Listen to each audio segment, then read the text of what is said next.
Hello everyone and welcome back to another deck guide, this time featuring the newly supported P.U.N.K archetype. This is going to be the first of our videos on the archetypes that have received support in Monster Mayhem.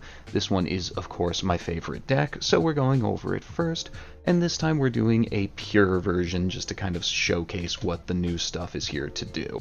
While P.U.N.K is often seen as a very combo-centric deck, a pure version actually lends itself more towards a controlling type of gameplay with lots of card draw and a relatively low number of disruptions, enough to normally get the job done, but not a whole ridiculous amount like a combo version will do. So if that sounds fun to you, let's get started.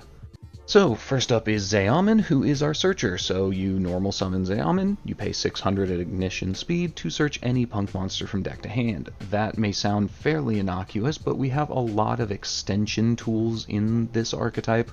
So it allows you to get whatever you need at any given moment, dependent on your hand, and sometimes even though Amin's often seen as a target, if the opponent hits Amin's effect, you may very well just have whatever you were going to search in hand anyways, and you don't care. That is one of the reasons this deck is quite resilient, is because you're searching whatever three of you don't already have. So maybe you have all of them, the opponent stops the Amin, and you literally could not care any less. It's great. Then we have Shirakusai, who is our archetypal fusion spell. There is only one target for his fusion, and that's okay because it is quite useful to the deck, and we'll talk about that more once we get to the extra deck. He also, if left on your end board, during your opponent's turn can quick synchro. Note that this can be done at any point during the opponent's turn. Most quick synchros require you to do it during the main phase, but with Shirakusai you can do it on end phase and bounce an entire back row of traps using Amazing Dragon and just make trap-based decks go cry in a corner. Like Labyrinth and Dinomorphia really hate Shirakusai doing his quick synchro thing into Amazing Dragon on the opponent's end phase. It just kind of ends the game for them. Then we play one Wagon. He is here explicitly to search the field spell if we do not open one. We do play 3 of it, but we really want to see the field spell because it's so good in this deck. So we play one Wagon because he is searchable and make sure we get to it. He also has a little known effect where if he's on the field and the opponent targets one of your monsters for an effect or an attack, you can draw a card, which is kind of dope. I've oftentimes caught opponents not realizing that he had that effect, and they target for something like fairly innocuous that I can definitely play through anyways and just give me a free card draw and be like, oh, oops. We play one Madam Spider, who is often seen as pretty take it or leave it in the combo versions, but we like having the extra disruption in this version of the deck, because if you summon her, you can pay 600 to add a P.U.N.K trap from deck to hand. Then we play a Deer Note. Deer Note is crucial to this deck's game plan because it is the only archetypal level 5, which means it is the only way we can get into our level 8 synchro with all of our level 3 tuners, which is what everything prior to this was. So Deer Note is a little bit weird. It allows you to reveal another P.U.N.K in your hand, special summon one, and send the other to grave on resolution. That's kind of interesting because you activate Deer Note, you show the opponent the 2, and then they have to decide whether to do something to interrupt that, which there's no hand traps that really interact with that, but they have to decide if they want to pop something on your field before you even choose what you're summoning, which is pretty cool. More importantly, if Deer Note is sent to your graveyard from the field, so not by their own effect, then you can target a P.U.N.K in your graveyard and reborn it, which is pretty sick, but it does lock you out of bringing Deer Note back, so you get precisely one level 8 synchro per turn in this deck, and then it cuts you off completely. Normally that's enough, but that's why we don't play a more robust level 8 suite. Then we're on to our level 8 monsters, starting with Ogre Dance. So Ogre Dance is here because you can discard him to go fetch Zeomin, or any other non-level 8 punk, but most of the time it's going to be Zeomin. That's pretty cool. So you can kind of just treat it as 3 extra copies, and then it does have an effect that has come up on occasion that people do not realize it has, because it is most often used as a searcher, where you can tribute any other punk monster, summon him, and then as a separate effect, if the opponent activates a monster effect, Ogre Dance can, until end of turn, gain attack equal to the attack of the monster that activated the effect. So they activate a 3000 monsters effect, Ogre Dance activates in response and goes to 5500 for the turn. Actually has been quite relevant in getting over towers and things for me.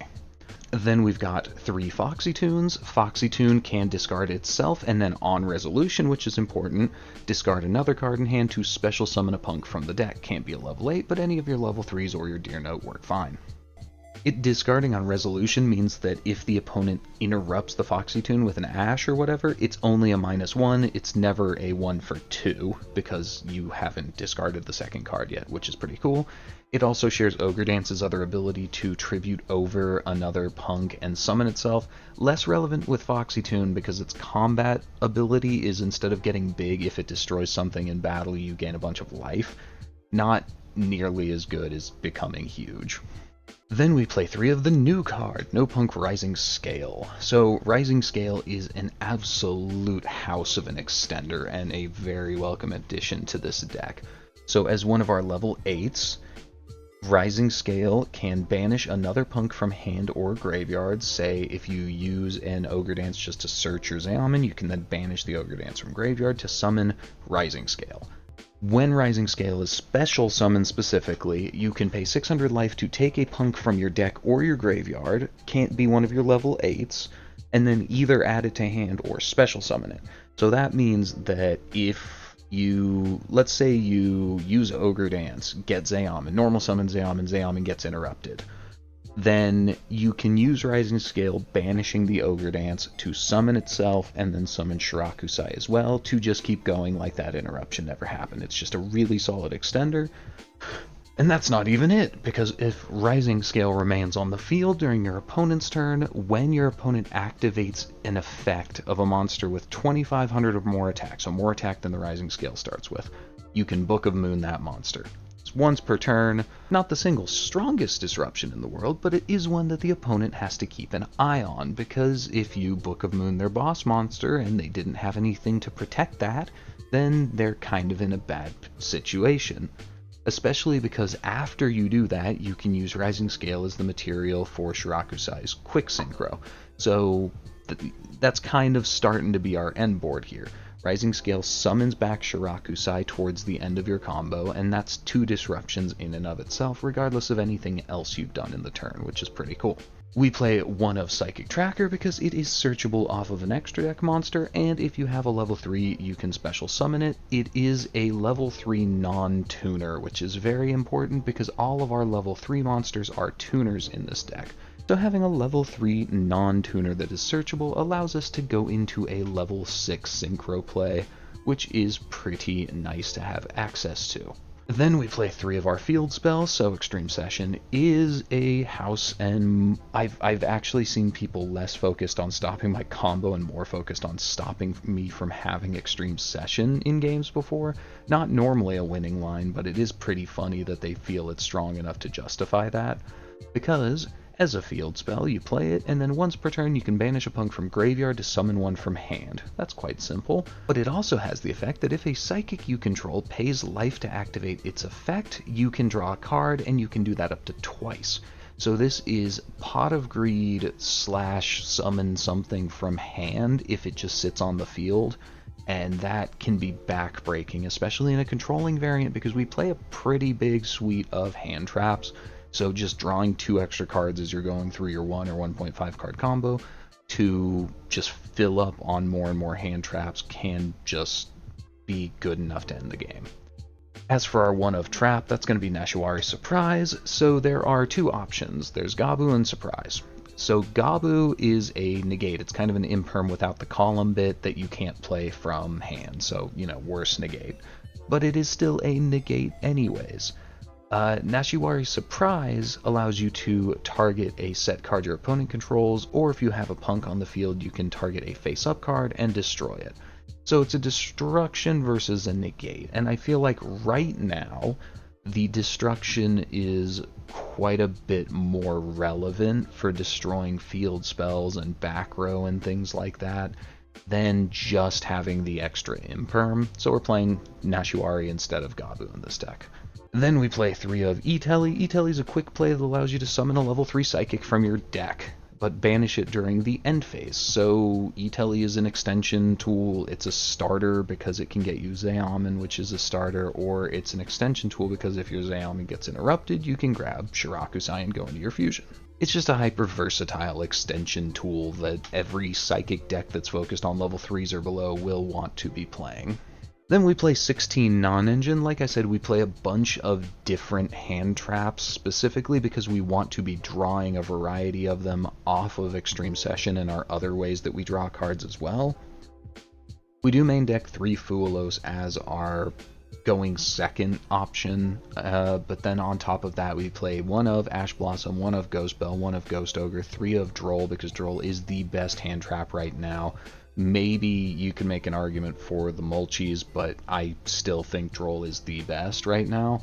1 Nibiru, Called By, and we're playing a bunch of 1-ofs, so we might as well play a crossout designator to stop the opponent from doing anything to us, because we have such a variety of things we can cross out.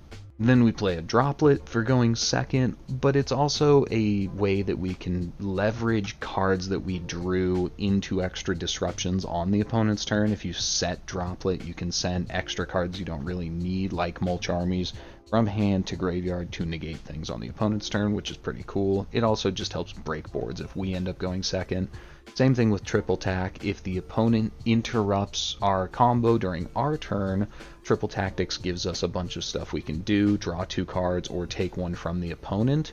But also, if we're going second and the opponent has an established board, they're going to be activating effects, which activates Triple Tactics, which gives us options to play with. We play 1 Imperm, mostly just because of the crossout designator. I don't think Imperm, like I said with Dangerous Gabu, I don't think it's particularly good right now. It's not super well positioned because negating the thing on the field still gives them material to keep going. And a lot of effects right now don't even activate on the field, so Imperm's kind of been steadily losing value. And then I play 1 Solemn Judgment, just because Solemn Judgment is a good way to increase the number of disruptions on a relatively low to the ground end board like ours. It's a little bit of a weird option, but it also pays half your life, which is pretty good in this deck, surprisingly, because of Psychic and Punisher allowing us to OTK that much easier if our life is super low. Onto the extra deck, we play Rising Carp. This is our fusion monster, so Rising Carp can only be made with punk monsters. The only way we have to make it is Shirakusai, and then if you summon it, you can then tribute it to special summon 2 punks with different names except level 8 from your deck. So you can make it with a spent Zeoman and a Shirakusai, and then go into Wagon and Deer Note, which sets up our level 8 synchro play, which is pretty good, but you don't want to rely on it because Rising Carp is vulnerable to just about everything and ends up being a 2-for-1 for the opponent if it's interrupted. So, you know, try and use Rising Carp responsibly. Also, if you can bring him back after you use his effect and then synchro summon with him, you can target one of your punk monsters and make it able to attack twice this turn, which allows quite low to the ground OTKs with this deck, which is pretty cool. Then we play Gossip Shadow as a negate that we can make with any 2 spare level 3s. Doesn't come up super often, but it does. We play 2 of the new Punk Jam Fever, which is a level 8 Xyz monster. But you can Zodiac this over any 1 extra deck punk monster as well. You do often want to make it with 2 materials though, because it has 2 different effects that you can use by detaching those materials. First up and most importantly is that you can negate a monster effect. Negate and destroy by detaching a material, which is something that this deck has sorely lacked. It's always been super vulnerable to Nibiru because we don't make a negate. There are lines where you can now make a negate before your 5th summon using P.U.N.K Jam Fever, which is so good for the deck. It also allows you to pay 600 life and detach a material to draw a card. So if you make this with 2 materials, you can detach one, draw a card, maybe get an extra draw off of Extreme Session by doing that because it is a psychic monster and you do pay life for it, and then you can leave the other material on it for a negate. If you're in a bind and you only have like 1 extra deck monster, you can still just slap it over here and get the negate. We play a Hope Harbinger because Hope Harbinger is a spell negate that you can make with 2 level 8s. Doesn't come up super often because we're more often using our level 8s for Jam Fever, but sometimes you will make 3 or 4 level 8s and you can make a Hope Harbinger.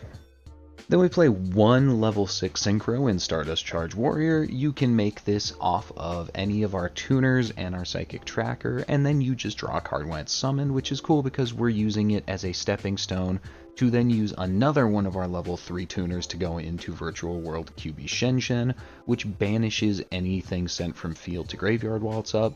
So it is the only floodgatey sort of effect that we're playing in this deck, but it's one that is quite accessible here, along with drawing an extra card. Like, it's quite a good line to try and go into, especially if you know that the opponent needs the graveyard. For our 8s, we play a Psyframe Lord Omega. Does not come up terribly often because, like I said, we get 1 level 8 per turn, and we're almost always going to do Dragon Drive with that. But if you do go into Omega, you can banish him and a random card from your opponent's hand until your next standby phase, so it's just a hand rip at the cost of 1 boss monster, more or less. It's better in decks that can loop him, like the upcoming Psychic support. Keep an eye out for that, wink wink. But, you know, he's still a playable level 8 in this deck.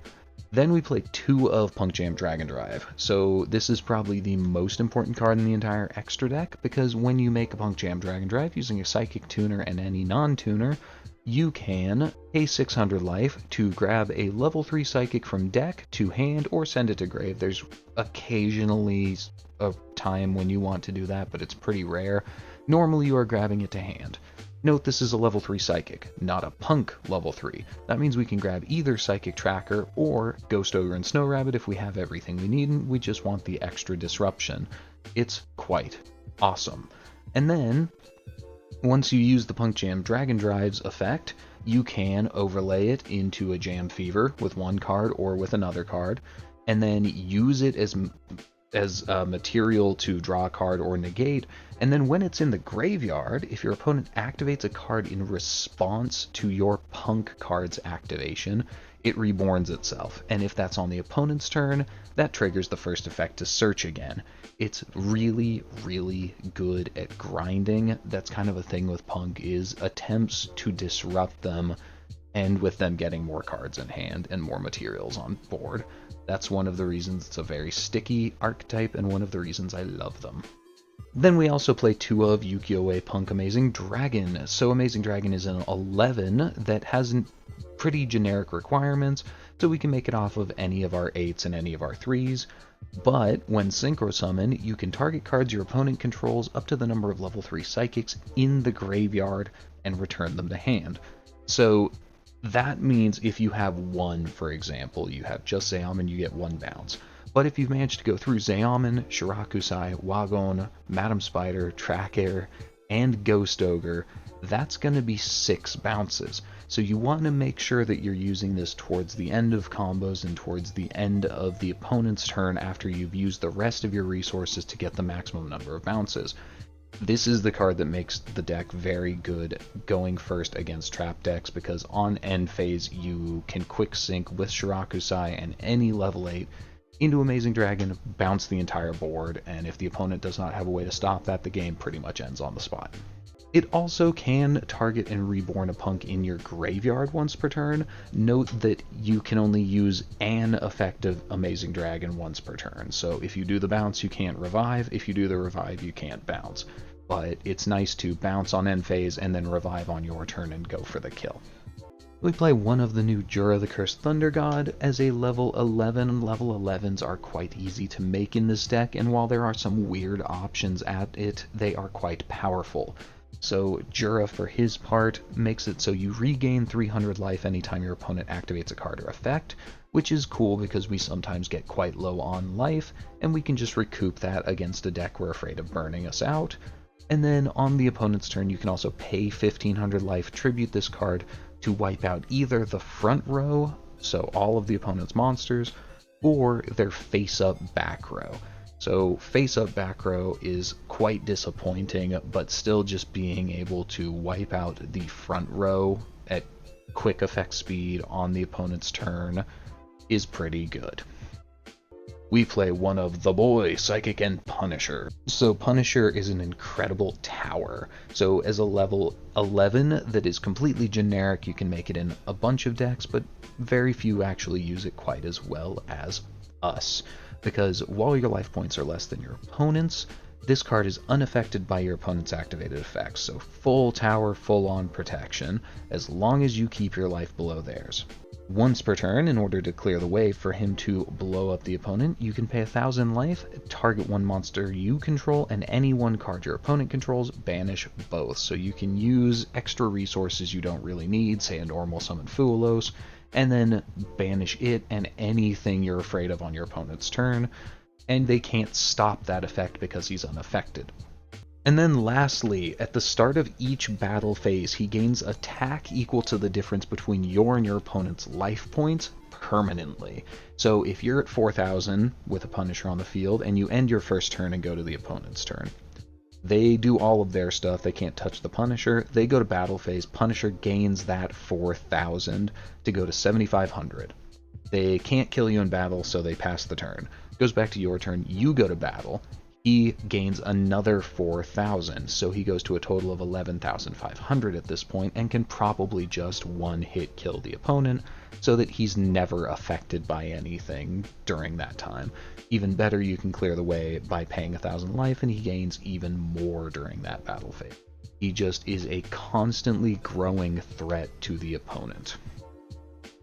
And then lastly, we play an SP Little Knight because sometimes you have 2 extra materials just lying around on the field after being disrupted and you can't do anything with them, so you slap them into a Little Knight and then you have 1 disruption, being able to banish herself and one of the opponent's monsters until end phase on their turn. It's not much, but it's something, and she's the best thing you can do with 2 spare materials. And so that's going to be it for the deck profile, guys. Let's get into some combos. Alright, so for combos, we're going to start with our basic Amin Combo. This is going to look pretty similar to what we did before the new support, but we do get a Jam Fever out of the deal. Let's get started. So we have to normal summon the Amin and then grab Foxy Tune because we don't have anything to banish to Rising Scale, so we have to go through Foxy Tune to get to Shirakusai by discarding anything else. Shirakusai gets us Rising Carp, which goes into Wagon and Deer Note. Wagon searches us the field spell, which we can activate immediately to get drawing. Then we go into Punk Jam, Dragon Drive, and draw an extra card off of our field spell while searching up Madam Spider and reborning Rising Carp. That's that moment of power I was talking about. We 1-card overlay into Jam Fever, use the field spell to go into Madam Spider, grab our trap, and then use the Madam Spider in our extra level 8 to go into Jura. So this gives us 2 extra card draws, so we end with the same number of cards we had started with in this combo, alongside having 3 disruptions. We've got a Monster Negate and Destroy, we have Destroy the entire front line of the opponent's field, and then 1 just destroy any card on the field. Pretty low to the ground, but we do, we will continue to draw cards off of Extreme Session. We've drawn into theoretically more hand traps while we do that, and then, we still have 3 other cards in hand after doing this combo.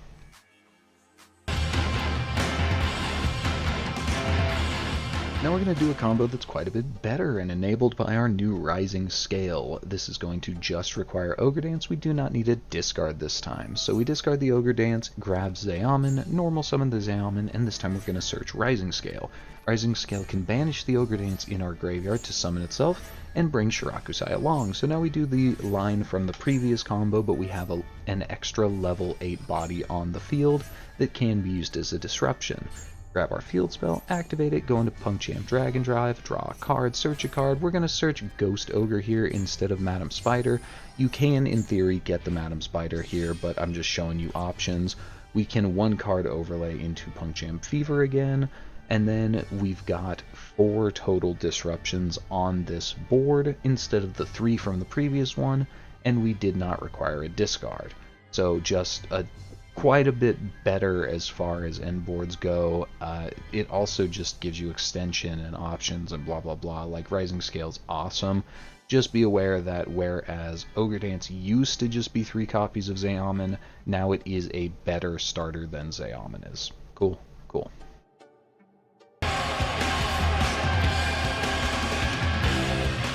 And we're back with closing thoughts on our Punk deck. So, I am biased because I do love this deck, but I think the new support I don't know, it's tough to say in particular. So Rising Scale is a killer extender, effectively a custom card. Just as long as you've done anything, so you have something in the graveyard to banish, Rising Scale gets you an extra body on top of what you already needed to do your normal combo. So that is just gas. It is 2 for 1 on a body that also then has a disruption, albeit not the most powerful disruption in the world, but a disruption for sure. Then on the other end of the spectrum, Punk Jam Fever is a negate, which is something that the deck sorely lacked. As a combo deck, which this is not a combo variant, but when Punk is played as a combo deck, it didn't have a good way to put a negate on the board before continuing its combo, which means that the end boards, unless you were putting up multiple negates, were just vulnerable to Nibiru, like the entire time you were comboing, so just a Nibiru at the end of your combo would often just end the game on the spot. Not so much with Punk Jam Fever, because especially considering we have Rising Scale now as an extra material, it's not too much to ask to put a Jam Fever over anything else and then continue doing the combo you were beforehand.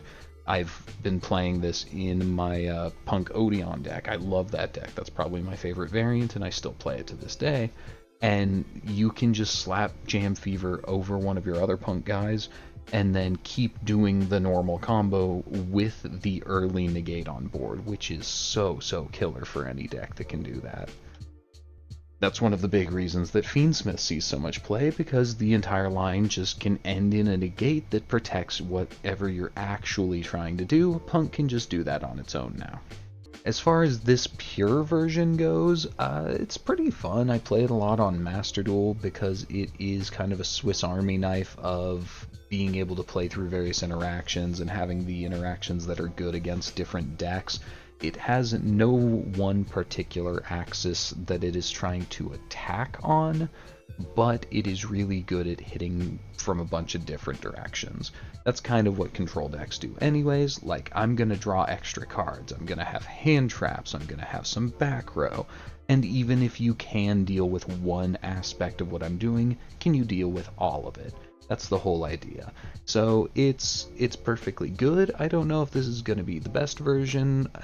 Punk is not by any means going to be the big top tier meta threat. After the new support, it's 2 cards. Even if they're incredibly good cards, it's still a deck that is, you know, maybe a little bit vulnerable. We do have... So the thing is that Punk's weakness comes in its bricks, so we don't always want to see Shirakusai in an opening hand. We don't mind it, but we almost never want to see Wago. We never want to see Madam Spider. We rarely are okay with seeing Deer Note. Sometimes we're okay with it because of the effect it summons itself, but not always. So we have a bunch of stuff we just don't want to see in an opening hand, and so our weakness is our brickiness. That said, if we can do anything at all, we tend to draw cards. And when you're drawing cards, the bricks do not matter nearly as much. And it's not like anything's a hard garnet. Rising Carp summons from hand or deck, so even if you have both Wagon and Deer Note stuck in your hand, which is a nightmare situation, you can still summon them both off of Rising Carp, which is fine. We don't love it, but it's fine, and then we get to recoup the losses of those cards with our field spell. So it's a pretty sound strategy. It's not going to be tier 1. I would not be surprised if it climbs to tier 2 with the new support, just because of how killer it is and how playable the deck was beforehand. But anyways, that's going to be it for our Punk guide. I hope you liked it, guys, and I hope to see you next time. Bye-bye.